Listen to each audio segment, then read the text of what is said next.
Le Conseil des ministres s'est réuni ce mercredi 16 juillet 2025 sous la présidence de M. Patrice Talon, président de la République. Les décisions que voici ont été prises à l'issue de la séance. Au chapitre des mesures normatives, décret portant sur les attributions, l'organisation, le fonctionnement et le régime électoral de l'Ordre national des pharmaciens, de l'Ordre national des médecins et de l'Ordre national des chirurgiens dentistes.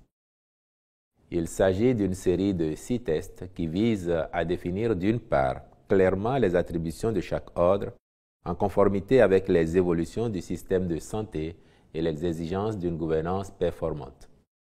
La réglementation a également pour objectif de renforcer le rôle de ces organes en matière de régulation de l'exercice des activités professionnelles avec pour centre d'intérêt la qualité des soins, le respect de l'éthique et de la déontologie. D'autre part, il consacre une meilleure définition des règles électorales aux fins de garantir leur transparence et crédibilité. C'est ainsi que sont abordées les questions se rapportant à la composition des conseils nationaux et régionaux, aux modalités de candidature, d'éligibilité, de vote, de durée des mandats et de renouvellement des instances. Le ministre de la Santé veillera, en relation avec les autres ministres concernés, à leur application diligente. Au titre d'autres mesures normatives, le Conseil a adopté les décrets portant transmission à l'Assemblée nationale pour examen et vote du projet de loi portant modification de la loi numéro 2024-28 du 26 juillet 2024 sur les ordres nationaux du Bénin.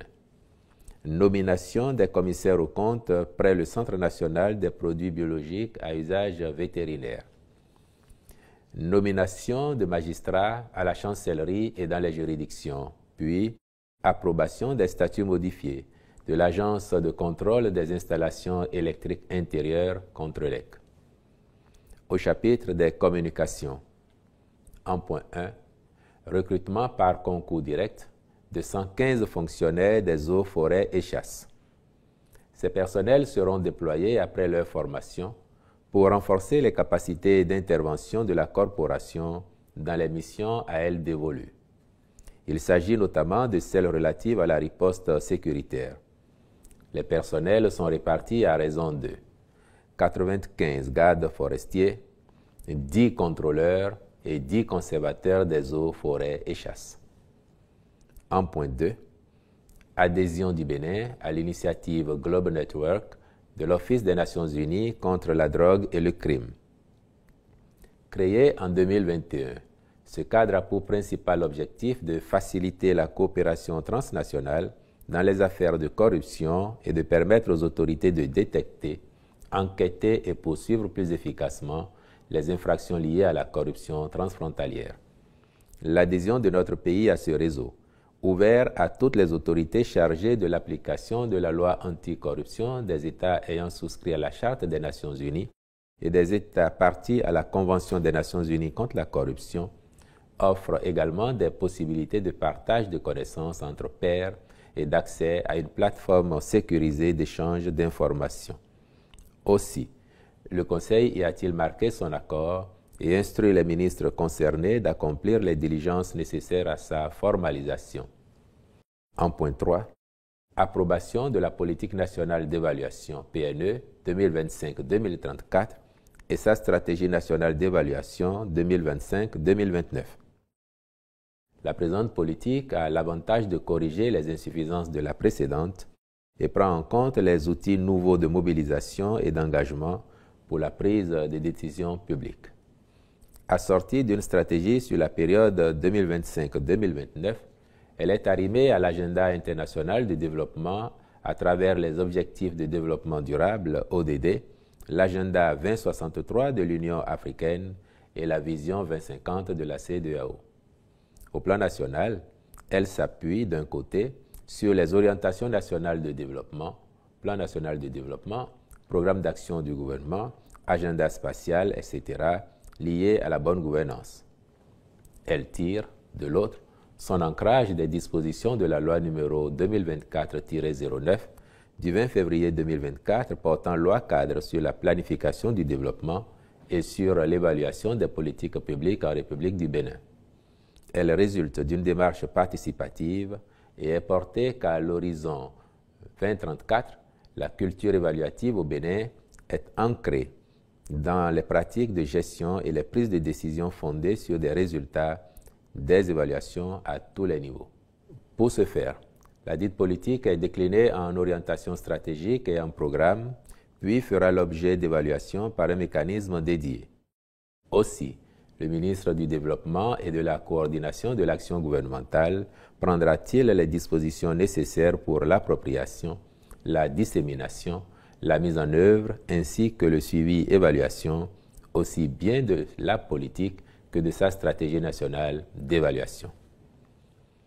En point 4, approbation de la politique nationale de développement des énergies renouvelables PONADER 2020-2030 actualisée et sa stratégie 2025-2030. Cette politique vise à faire des énergies renouvelables la source prioritaire de la satisfaction durable et optimale des besoins énergétiques nationaux à l'horizon 2030. Sa mise en œuvre permettra à notre pays d'œuvrer davantage à la réduction des émissions de gaz à effet de serre, de mieux s'adapter au changement climatique et de favoriser l'accès à tous et à moindre coût aux énergies renouvelables. Ce faisant, elle contribuera au développement durable et à la promotion des activités socio-économiques du monde rural par une énergie moderne. La PONADER servira ainsi de cadre de référence d'élaboration et d'exécution des projets et programmes d'énergie renouvelable dans notre pays. Elle traduit la volonté du gouvernement d'orienter et de coordonner toutes les interventions dans le sous-secteur, tant des acteurs publics, parapublics que privés. Pour en assurer l'efficacité, elle est dotée d'une stratégie de mise en œuvre sur la période 2025-2030 destinée à induire des résultats positifs pour en favoriser l'évaluation. En point 5, approbation de la politique nationale de maîtrise d'énergie PONAME 2020-2030 actualisée et sa stratégie 2025-2030. L'actualisation de la PONAME se justifie principalement par l'évolution du cadre institutionnel du secteur de l'énergie pour tenir compte de la dissolution de l'Agence béninoise d'électrification rurale et de maîtrise d'énergie, qui était la principale structure administrative opérationnelle dans la promotion et le développement de la maîtrise d'énergie. Sa mise à jour et son opérationnalisation à travers sa stratégie 2025-2030 permettront, à terme, aux consommateurs d'avoir accès à moindre coût aux services énergétiques de qualité, sécurisés, durables et efficaces.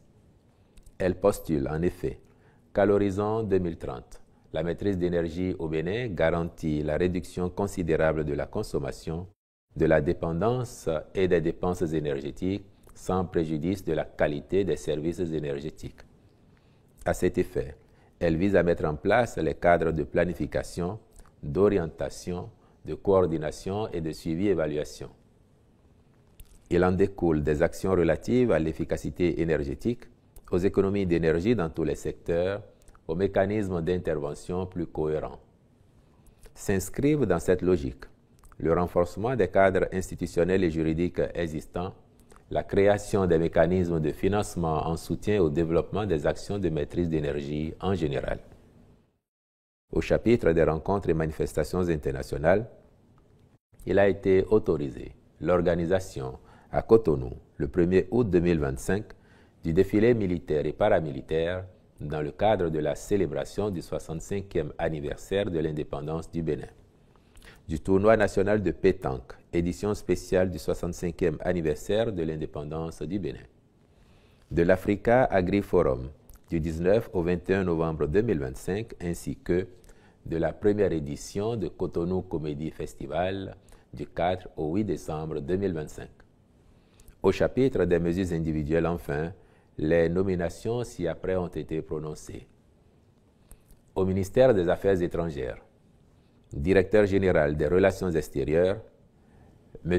Akpekoku Marius Loko, directeur général des Affaires consulaires et des Béninois de l'extérieur, M. Yassea Nunayon MCD Hundefo, directeur général de l'attractivité et de la diplomatie économique, M. Simidele Selidji Settebe, directrice de la planification, de l'administration et des finances, Madame Adjiri Emilienne Agossa.